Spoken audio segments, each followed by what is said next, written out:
I always thought I had a normal life, a bit secluded, maybe, but normal. That's what you think when you grow up, surrounded by the same high walls, the same echoing halls. My name is Valentina Ricci, and I live in a large house near the outskirts of Naples. To anyone peering through our iron gates, it might look like a mansion from a fairy tale. But fairy tales don't tell you about the shadows. My father, Luca Ricci, is a businessman, or so he claims. I've overheard enough hushed phone calls and seen enough strange faces coming in and out of our home to guess that his business isn't the kind you learn about in school. He's a broad-shouldered man with a stern face that rarely smiles, except when he's making a deal or when his pals, who reek of smoke and secrets, pat him on the back and call him Padrino. My mother, Maria, is a beautiful woman, but you can see the sadness etched into her face if you look closely enough. She spends most of her days in the garden or in her painting room, where the smell of oils and turpentine mix with her sighs. One evening, I was coming down the stairs, the sound of my footsteps lost in the vastness of our hall, when I heard them, the sharp snaps of my father's voice. I paused, gripping the ornate railing, listening. "You can't back out now, we're too deep in this," he growled in Italian. His words were like ice. "You think you can just walk away? Think about your family." I wasn't supposed to hear that. I wasn't supposed to know these things. I rushed back to my room, my heart pounding, trying to convince myself that maybe he was just talking about a regular business deal. But deep down, I knew. Days went by, and the visitors became more frequent. My father would be away for days, coming back at odd hours, his suit smelling of smoke and something else, something metallic, like blood. It was during one of those days when he was away that I found my mother crying in the kitchen. She was sitting at the table, her head in her hands, a cup of untouched coffee in front of her. "Mama," I said softly, walking over to her. "What's wrong?" She looked up, wiping her eyes. "It's nothing, Valentina. Just adult problems, tesoro." I sat beside her, taking her hand. "Is it about Papa?" She sighed, her gaze drifting to the window where the curtains fluttered slightly with the breeze. "Your father, he has a lot of responsibilities. Things that, well, you wouldn't understand." "But why do you cry?" I pushed, needing to understand her sadness. "It's hard, Valentina," she replied, squeezing my hand. "This life, your father's life, it's not simple. I worry about him, about us. But we could leave, right? If it's so bad, why don't we just go?" Her laugh was bitter, nothing like the warm chuckles she shared on my birthdays. "And go where? Your father's reach is far, and his colleagues, they don't let people just walk away." I wanted to argue, to scream that we could try, but the resignation in her eyes stopped me. It was then I realized that our gilded cage was locked from the outside, and my father held the key. Life took a turn, and the days blended into a silent monotony. My father decided that school wasn't safe for me anymore. "Too many risks," he muttered one evening, not really talking to me, but more to himself. I didn't argue. Arguing with Luca Ricci was like yelling at a storm to stop raining. Useless and potentially dangerous. Instead of school, the dining room became my classroom, and a series of tutors came and went. They taught me languages, English, French, even some German. "For your future," my father said, but he never explained further. Languages I could handle, but the good manners lessons felt like a joke. "Sit up straight, Valentina. A lady never rests her elbows on the table, Valentina. Smile, but not too widely, speak, but not too loudly." One day, I couldn't take another moment of the etiquette tutor's nagging. "Why does it matter?" I snapped, slamming my book shut. "Who am I trying to impress in here?" She looked taken aback, her eyes wide and her mouth pinched tight. "Your father insists." "I don't care what he insists on," I shouted, then immediately regretted my outburst. She was just doing her job, after all. That night, I couldn't sleep. The house felt smaller, tighter. I slipped out of my bed and wandered down to the kitchen for a glass of water. The light was on, and my mother was there, sitting at the table again, looking lost in thought. "Can't sleep?" I asked, my voice a whisper in the large, empty kitchen. She jumped a little, then forced a smile. "Just some things on my mind, Valentina." "What about you?" I shrugged, pouring myself a glass of water. "Just tired of all this." I gestured vaguely around. "All these rules and lessons." She sighed and patted the chair next to her. I sat down, feeling suddenly very young and very tired. "It's for your own good, they say," she murmured, staring at her own untouched tea. "But sometimes, I wonder if we're not just preparing you for another kind of prison." I didn't ask what she meant. It seemed too deep, too dark for the night to hold. The next morning, I was supposed to have another language session, but I lingered over breakfast, dreading the return to the dining table turned classroom. "Why do I need to learn all this?" I asked the guard who watched over the house, and sometimes over me, as if he might have an answer. He just shrugged, his face unreadable. "Orders from your father. That's all I know." And there it was again, the weight of silence, pressing down on me, suffocating and impenetrable. As I walked back to the table, the guard's steps echoed behind me, a reminder that even my complaints were monitored, evaluated, and contained within these walls. Days passed, and I grew more resentful, more suffocated by the silence and the secrets. I knew the tutors whispered about me, about my family. I saw the way they looked at me, like I was a bomb that might go off at any mention of the outside world. The days dragged on, each one blending into the next, with the same dreary sameness. I was turning 18 soon, and I could feel the walls of my home closing in on me. Something had to change, or I would suffocate in this golden prison. On the morning of my birthday, my father called me into his study, a room filled with dark wood and darker secrets. "Valentina," he began, his voice firm, "you are now of age. It's time we discussed your future more seriously." I tensed, knowing that whatever he had planned wasn't going to be something I'd like. "What about my future?" I asked, trying to keep my voice steady. He looked at me, his gaze calculating. "You will marry Giancarlo Rossi. He's a good man, comes from a strong family. This will be good for us, for our families." I felt my stomach drop. "Marry? But I don't even know him."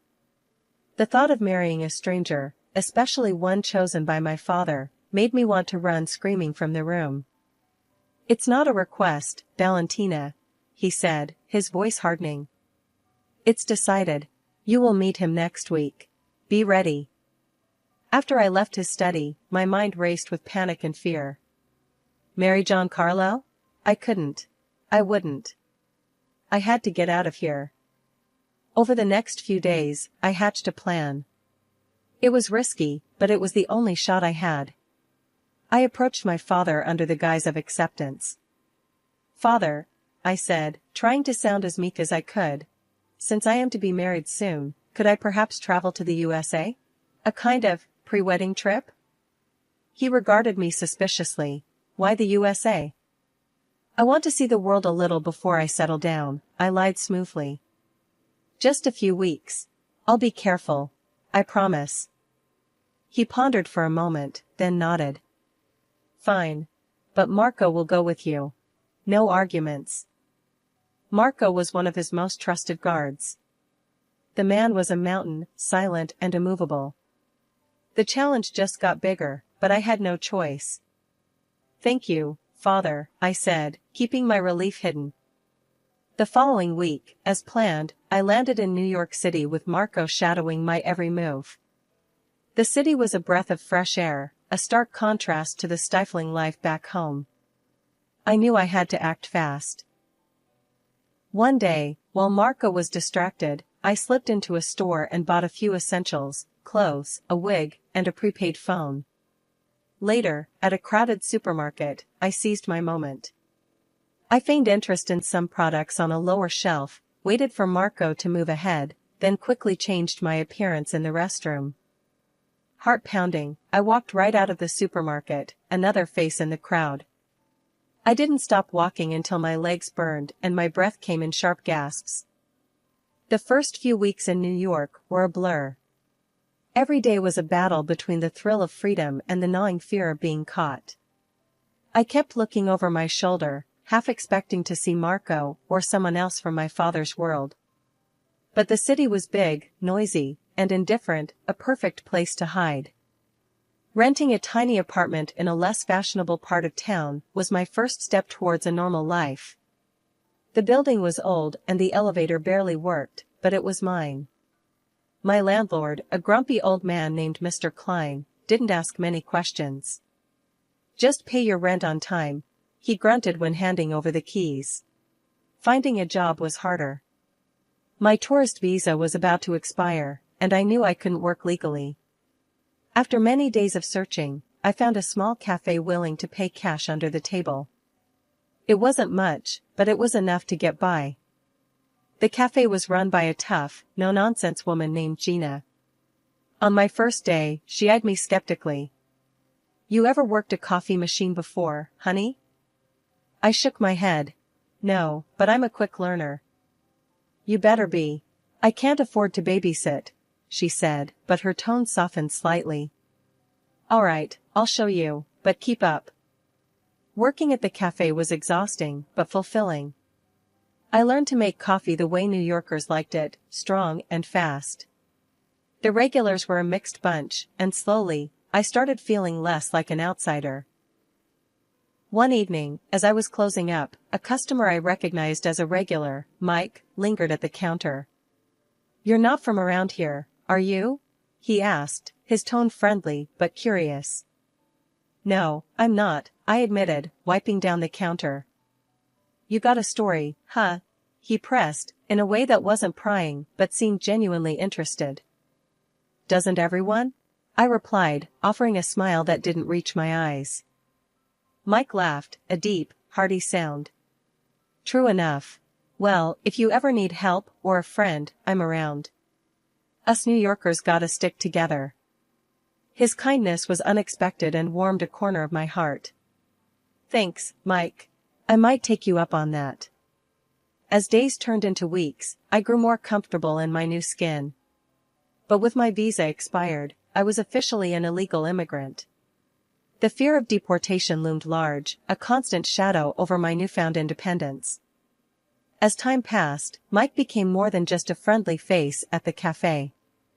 We started seeing each other outside of my shifts, and I found comfort in his easygoing nature and his willingness to listen. One night, over a quiet dinner, I finally spilled my whole story to him, the fear, the flight, everything. Mike listened, his face a mask of concern. When I finished, there was a long pause. Then he reached across the table, took my hand, and squeezed it. "Let's get you sorted," he said. "Marry me. I'll help you stay." It wasn't a declaration of undying love, but it was genuine and it was real, more real than anything I'd hoped for. We got married quietly and moved into his apartment. With my new legal status, I managed to land a job as a saleswoman in an upscale clothing store. My language skills and good manners made me a perfect fit, and for the first time, I felt like I was building something for myself. I was still cautious, still looking over my shoulder, but now I had someone by my side. Someone who knew all of me and stayed. Mike and I settled into a semblance of domesticity, and for a moment, I dared to feel safe, even content. I started social media pages to share snippets of my new, seemingly idyllic life. But that veneer of happiness was thin, easily shattered. One evening, scrolling through social media, my newfound peace crumbled. On Mike's page, there was a photo that caught my eye, a picture of him with another woman, her arms wrapped around him, both smiling broadly at some glittery event. Confusion and a sharp sting of betrayal cut through me. I waited, tense and cold, for him to come home. When he walked through the door, I confronted him immediately, holding up my phone to show him the picture. "Who is she?" My voice was sharp, a knife edge of hurt underlying the question. He looked at the photo and then back at me, his expression unreadable for a moment. Then he sighed, a sound of resignation. That's Lisa, he admitted. I've been seeing her. The simplicity of his confession, the blunt honesty of it, knocked the wind out of me. Seeing her? While you're married to me? I struggled to keep my voice even. Valentina, I thought you understood, he started, his tone frustratingly calm. Our marriage, it was more of a convenience, a help. It wasn't meant to be real. Real. The word echoed mockingly around the sparse living room. I felt a bitter laugh bubble up. Not real? You think because you married me to help me out that it gives you the right to, what? Cheat openly? Where does that leave me, Mike? He shrugged, a gesture that ignited my anger further. I told you, I don't see this as a real marriage. I thought we had an understanding. An understanding? No, Mike, you never said you'd humiliate me like this. The hurt was rapidly being replaced by a searing anger. He looked at me hard then. Valentina, you can always go back to your father if something doesn't suit you. As the days turned into weeks, Mike's behavior worsened. He began to drink more, his temper shortening with each glass. He started ordering me around, his words sharp and commanding. If I protested, he'd remind me of my precarious situation, of the ease with which he could send me back to my father. You should be grateful, he'd sneer. I'm your ticket to staying here, remember? His nights out became more frequent, and I was left alone, wrestling with my thoughts, the loneliness eating at me. Then, one evening, he went too far. Coming home drunk, he threw a demand over his shoulder as he stumbled past me. Go sleep on the balcony tonight, I don't want to hear you moving around and bothering me. Then, one morning, as if my life needed more complication, I received a message from my father on social media. The message was cold, threatening. I know where you are. You will come home, or you will suffer the consequences. You have shamed us, running away like a coward. You will be locked away if you force my hand. I showed the message to Mike, hoping, perhaps foolishly, for some semblance of support or protection. Instead, his eyes lit up with a grotesque kind of glee. This is perfect, he said, grinning. We can use this. The idea was out of some wild crime drama, but Mike was buzzing with excitement about it. We're gonna stage your kidnapping. It's foolproof. We demand a ransom from your old man, he pays, and we're set, he explained with a grin that didn't reach his eyes. I stared at him in disbelief. You can't be serious. This is insane, I protested, the weight of the plan sinking in. We can't just pretend I'm kidnapped. What about the consequences? Mike waved off my concerns with a flick of his hand. Consequences? Val, look, your father won't ever find out it was us. We'll be long gone with the cash before anything can backfire. I tried again, my voice firm. I don't want to do this, Mike. It's wrong, and it's dangerous. But Mike wasn't listening. His mind was made up. It's too late for cold feet, he snapped. He grabbed my phone and locked himself in the bedroom, leaving me pacing the living room, feeling trapped and helpless. Hours later, he emerged with a smug look. Done, he said, showing me the message he'd sent to my father. It claimed that I had been kidnapped, and the ransom was $1 million. He even managed to take a convincing photo of me, looking distressed and weary, which he attached to the message. Mike was practically bouncing on his heels as he replied, Now we wait. Once he pays, we can finally get the hell out of here. The waiting was the hardest part. I felt like I was in a bad dream, watching the hours tick by, each minute stretching out endlessly. Mike was glued to his computer, checking the offshore account repeatedly, while I tried to stay out of his way, my anxiety mounting. Then, just a day later, Mike whooped with joy. He paid. The money's here. His delight was grotesque, as he logged into the account and showed me the balance. $1 million. It was real. This was actually happening. I'm heading to the bank first thing to get this sorted into cash. We'll need to move fast after that, he said, already grabbing his coat and keys. As the door slammed behind him, I realized that Mike, in his own way, was no different from my father. Here I was, caught between the criminal machinations of my father and the deceitful schemes of my husband. I had escaped one cage only to find myself locked in another. I was throwing my clothes into a bag when I heard Mike's car pull up outside.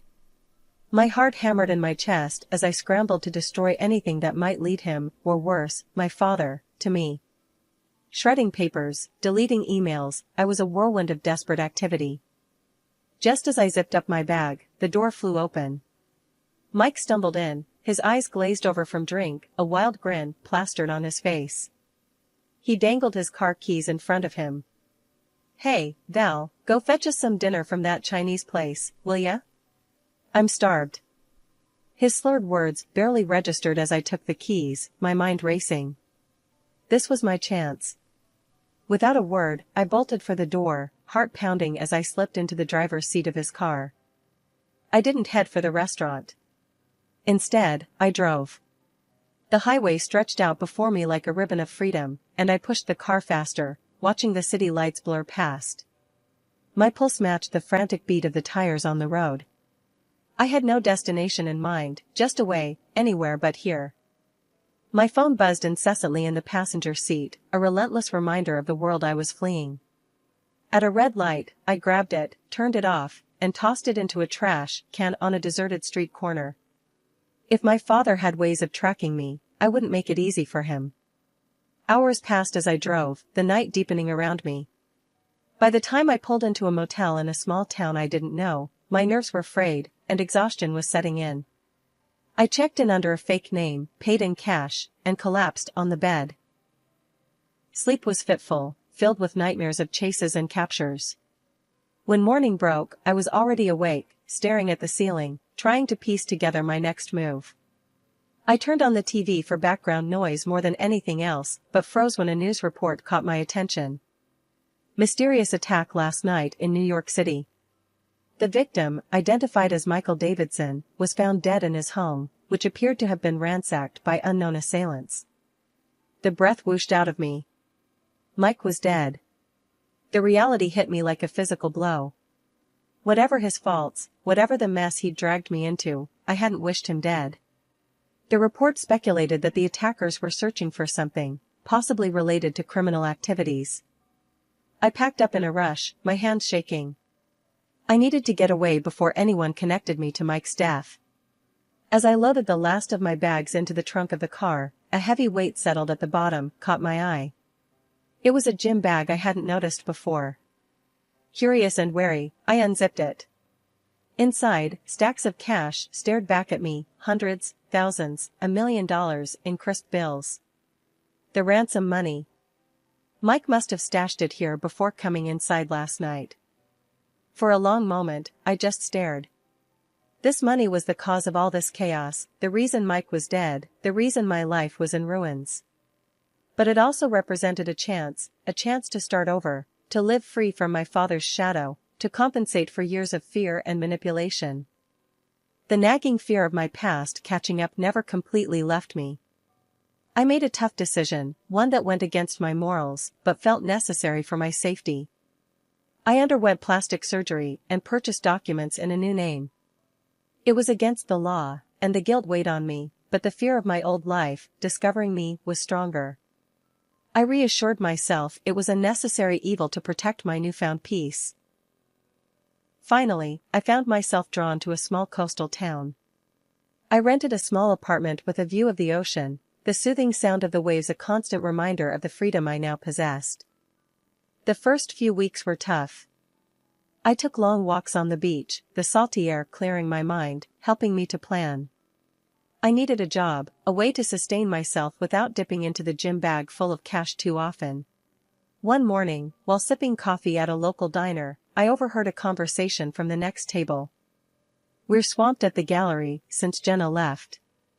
Can't seem to find anyone who knows their way around handling artwork."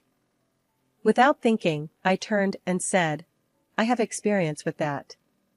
It wasn't entirely true, but I had helped organize charity art auctions back in the city. The woman looked me over, her eyes sharp but not unkind. Is that so? You looking for work? Yeah, I am, I replied, my voice steadier than I felt.